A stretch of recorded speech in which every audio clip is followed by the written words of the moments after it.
I want to talk about the workshop I did on the ship. I did a workshop about my new book, The 5 Questions, and we talked a little bit about quantum, but Kevin did the workshop, and if I can share this, there was, within the 5 questions, you're asked to hear yourself. I read the question out, and then we talk a little bit, and you're just sitting with music, and then you're asking the question and see what comes up. And one of the things that did come up for him, and he shared with me, he said, I'm really tired of having to be perfect at everything. And then this song came along, and he applied that to this song. And even in the song, how ironic, there's a song, that perfect girl is gone, that perfect man is gone. I mean, when we speak our truth and when we make decisions and we decide, I'm done being boxed in. I am really done being boxed in. I am willing to drop the walls and let what happens, happens. Let what happens, happen. So our theme this month is expansion. And I want to ask you right now, I'm just going to ask you a question. What does the word expansion mean to you? And I'd like to give you a minute. I'd just like you to turn to someone next to you and tell them what expansion means to you. So just take a moment and turn to the person next to you. If you don't have a person next to you, Genevieve, right behind you. There you go, right there. Oh, there you go, right in front of you. Perfect. Talk. Tell each other. Sherry?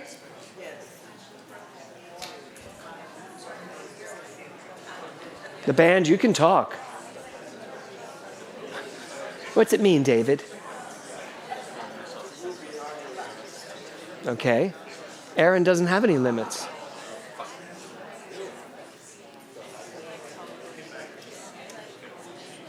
Okay, good.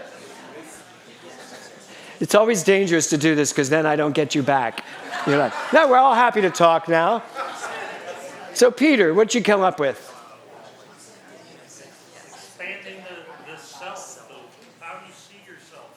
Expanding how you see yourself. Okay. What else? Eric, what did you get? I was just looking at the word, and pan came out, like pansexual. Pansexual. Well, no, but that's expansive.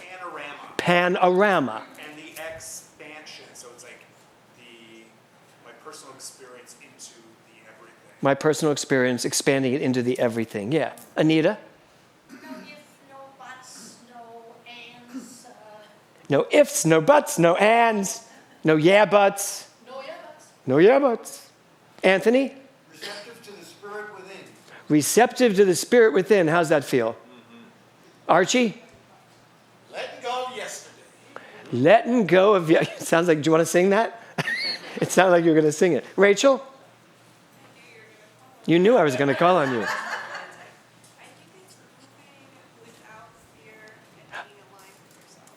Moving without fear and being aligned with yourself.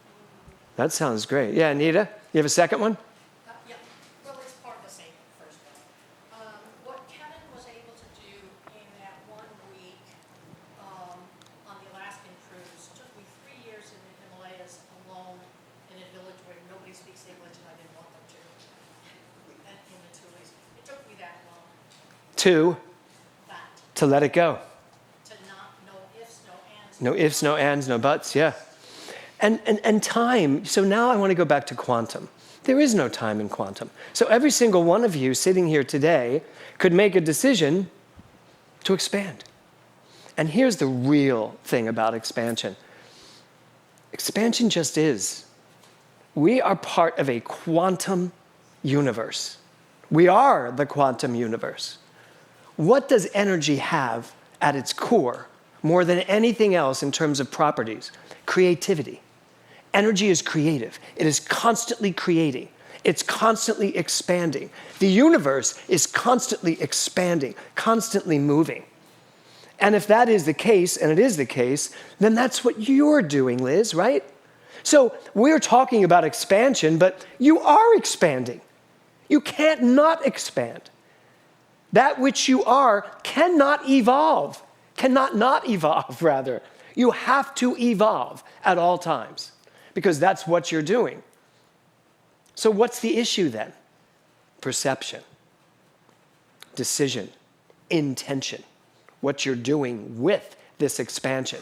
Because quantum just is. There is the whole thing about let it go. There is that in you that is moving through you. It just does. You cannot stop it.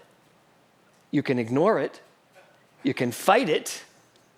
You can move it. You can direct it somewhere that's not in your best interest, but it's still expanding. And it will still take you where it wants to go. If you want to take it on a circuitous route of pain and suffering and lack and limitation and sorrow and failure. Give me some other disgusting words. Frustration. What? Shame. Well, change isn't a bad word. Shame. Thank you. I was like, change, shame. All of those things that we take this expansive universe and funnel it right into that. Did you ever hear this from yourself? Everybody else seems to be able to do that. Everybody is so amazing. Me, not so much. They can do it. Meryl Streep can do it. But actually, I can do what Meryl can do. Meryl Streep can do it. Many people have things that they point to and say, oh my God, that is brilliant. And yet, the only reason you know it's brilliant is because there's something in you that recognizes yourself.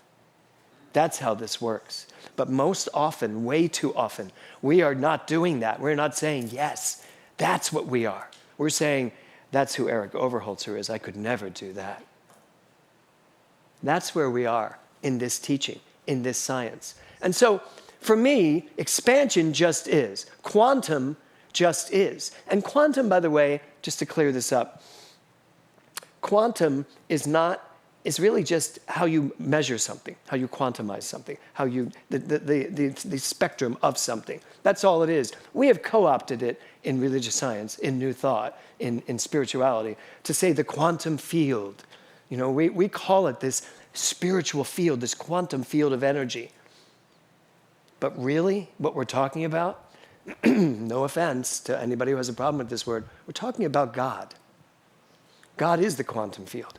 God is this infinite field of vibration and energy. We've just had such a bad relationship with God, many people have, over the years, because the word God was co-opted into being political, controlling. God was co-opted to create boxes that said, this is what God is and you're not. So we have given this unfortunate lip service to God being a polarizing word.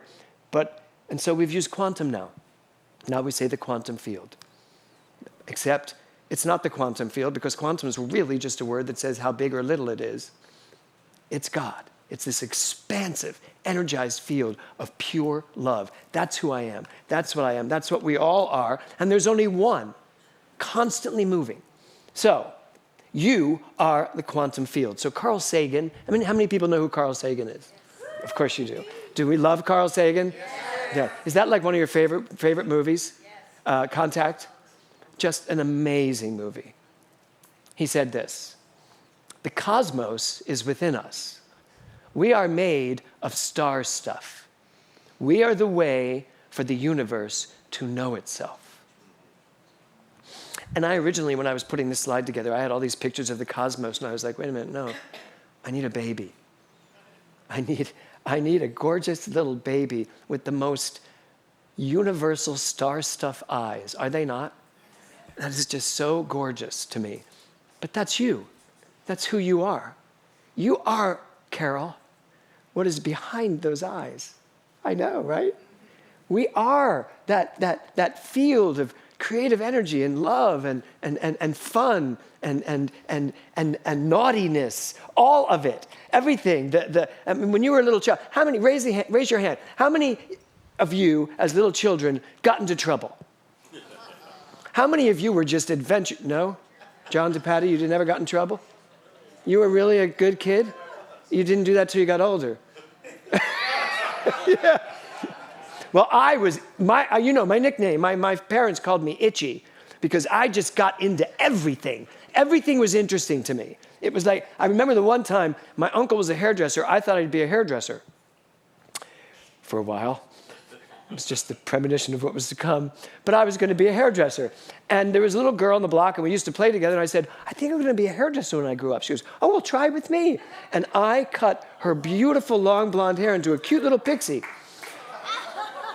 Needless to say, I was grounded for like a month.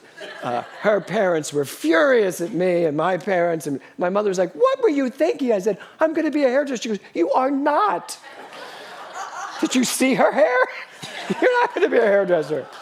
But that's this whole thing here. We are the way for the universe to know itself. The universe knows itself because you know yourself. Right, Mindy? That's how the universe knows itself. And so this idea of expansion this month, the title of my talk is this: Easy Does It. Easy does it. How many of you work really hard to get everything that you want done? Yeah. Wow, Archie, you almost just put your arm through the wall. I did. I heard you hit the wall. It was like, boom. It's a lot easier than we think, folks. This thing called spirituality, this thing called life, this thing called success, this thing called happiness, this thing called creativity, it's a lot easier than we make it because you already are all of it. So, I have a little video to show you. Some of you may have seen it already online. I was convinced into doing an axe competition. How many of you saw my axe video on Facebook? Oh, good, only a few of you. Well, you were there. So Kevin convinced me to do this axe competition on the ship. Axe throwing, thank you. So you had to get up and throw an axe with both hands and stick it on the piece of wood down there, the target. And so I said I'd do it, but I didn't realize it was like in front of the whole 1,000-seat, and that they put you in this like lumberjack thing. And now what I did know was that the guy who was running the competition was one of the most gorgeous men I'd ever seen.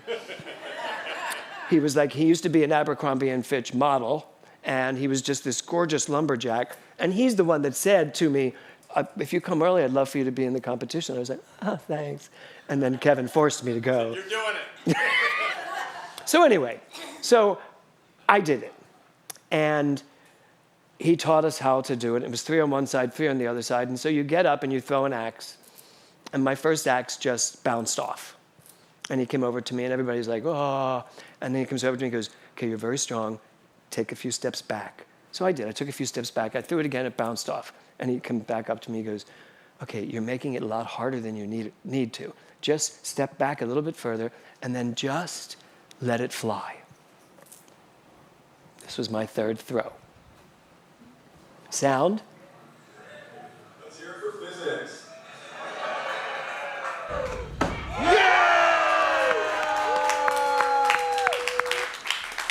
Pretty.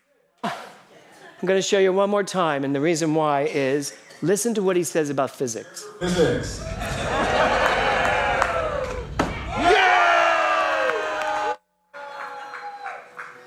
I did that just to get a high five from that man. So he asked me what I did, and I didn't want to get into the whole, I'm a minister, and I said, I teach physics. Which is why he says, let's hear it for physics.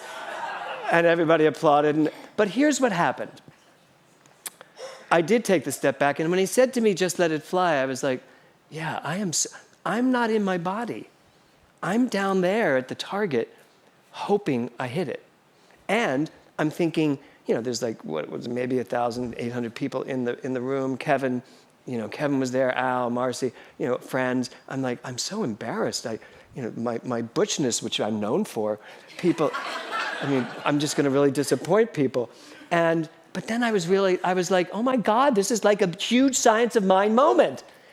Some beautiful man just said to me, just let it fly.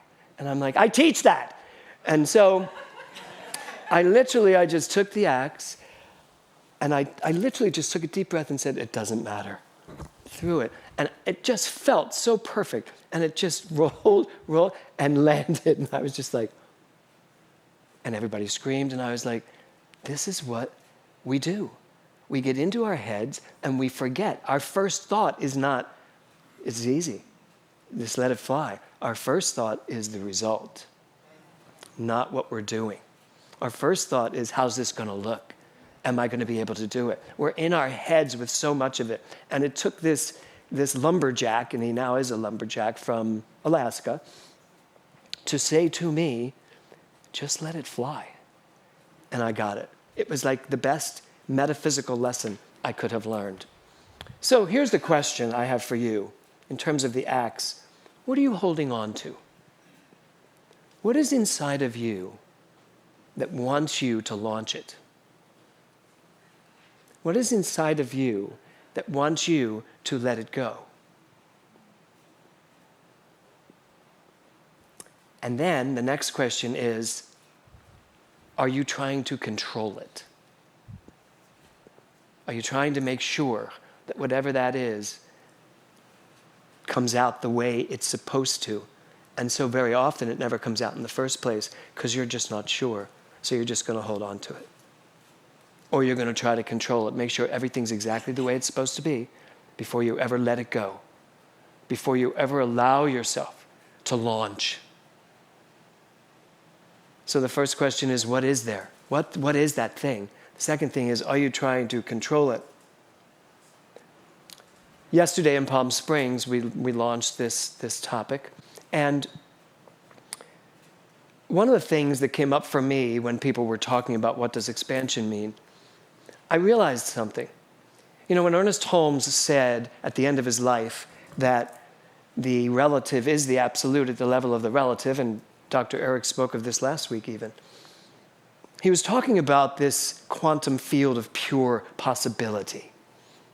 That's the absolute, all of it, everything, this infinite field. The relative is you, Brad, or you, Nikki. You're the relative. You are that part. You are one of the particles in this field of particles in space. And as that particle, you have the entire field of possibility within you. And so the question really becomes, what are you going to do with it? What are you going to do with it? And I thought to myself, shadows. You said shame, Anthony. Shame. We talk about the relative and the absolute, and we're still living in this world of duality or polarity. We're still living in that world where we think there are opposites. There are not opposites, folks. There's just one thing going on.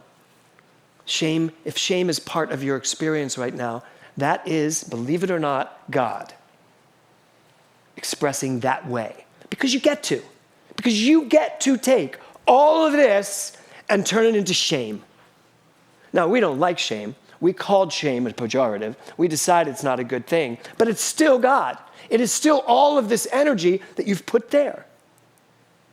And I thought about it, and I thought, wow, okay, my disappointments, my failures, my shame, my grief, all the things that still come up in my life are still all part of this field, this immense field of God. I just get to decide which one I want to live in. And sometimes I need to live in grief for a bit because that's expansive, believe it or not. And I got this yesterday. I was like, so grief is expanding me. Shame sometimes expands me into knowing so much more. And if I lose the fear of shame and fear and failure, if I lose the fear and the doubt and the uncertainty around all of that, imagine how I will feel when I'm in success and prosperity and love for myself. It's all one thing. And when we stop separating them and we stop pointing to things as being wrong for us or negative, we will learn so much more. So, spiritual responsibility. For me, expansion is all about being responsible. People ask all the time, why do you think religious science isn't a bigger organization? You know why? Because our tenet is responsibility. We ask you to take responsibility for your minds and for the way you think and believe, for the way you live your lives. Most other religions don't ask you to take responsibility. They ask you to do what they tell you to do. And if you don't, you will go to hell. And so be good so we can get you to heaven. And we know how to get you there. So now, as lemmings, we follow them and we just move around. We're like, none of that's real. There is no heaven and hell. It's earth. Right now, this beautiful place of consciousness is where you are. And you can be as depressed as hell or as cheerful and happy as can be. It's all up to you. How many people sign up for that? Yeah, you all did. I did. Because when I heard that, I was like, I want that. I want to be in charge of my future. I want to be in charge of my life. I want to be in charge of what's going to happen in my world. So spiritual responsibility. We teach this understanding of the table. 4 legs of a table. Your health, meaning your body, your vibrancy. Your wealth, your prosperity. Your creative expression, that which is coming through you. And the 4th leg is your relationships. And we ask you to really pay attention to the 4 legs of your table so that you can stand on top of it and feel secure. And none of those legs are wobbly. Because one leg wobbly, the financial leg wobbly, the table's wobbly. Relationships is wobbly, the table is wobbly. Your health is wobbly, the table's wobbly. So what does that mean? It means you have the capacity to take your mind and focus it on any one of those legs. I've spent the last 6 months really paying attention to my body. I really wanted to take my body back because I had sensed that I was letting it go again. And so I just worked on it. And it's amazing what you can do when your mind stops telling you you're getting old. My body is responding in a much younger fashion. 30 years ago, at the age of 39, I had a mental breakdown on the day of my 39th birthday. Not 40. 40 was fabulous. 39. Well, in just about 10 days, I will be 69. And I said to Kevin, I said, you know, they say it happens in 30s. So be prepared. On my 69th birthday, when I wake up, just be prepared. And then I heard myself, I was like, oh my God, I am preparing for my 69th breakdown. And then I said, well, if that happens, just know 70 is going to be fabulous. But it might be a tough year. What we tell ourselves comes true. That is what is going on. So in terms of expansion, what I have for you this month is I'm going to ask you, where are you going to be willing to put your star stuff? And you know what? I'm going back to this. If I can, yes. Where are you going to be willing to put those eyes? Where are you going to be willing to put what's behind those eyes? Because there is a cavalcade of creativity flowing through you that is just waiting for you to take that energy and let it go. Let it go. Don't hold it back anymore. Let it go. Let it go. Walk away and slam the door on whatever you need to be done with. And be willing to expand because you are already expanding. But give it the room to fly. Get out of your way. Stop seeing anything that could hold you back. You want something to happen? Let it. Let it happen. Don't make it happen. How many of you are those people? I'll make that happen. I know. Let it happen. It was no accident that our housemate wanted to watch the whole 3 seasons of Ted Lasso while he was visiting us. And that Kevin got to watch that beautiful actress sing Let It Go and then say, I'm going to sing this. And then all of a sudden I was like, of course, that's what this is all about. That is what this is all about. It's not about you trying to make something happen. It is not about you trying to become something, Ro. You're already it, right? You're already it. You're already perfect. You're already beautiful. You're already talented. You're already everything you could ever possibly imagine. You already are. Every one of us already is. We just have to be willing to let it go. To let this universal field of pure energy flow through us. Just take that beautiful you and release it to the universe, and I guarantee you, you will hit the mark. Namaste. Thank you.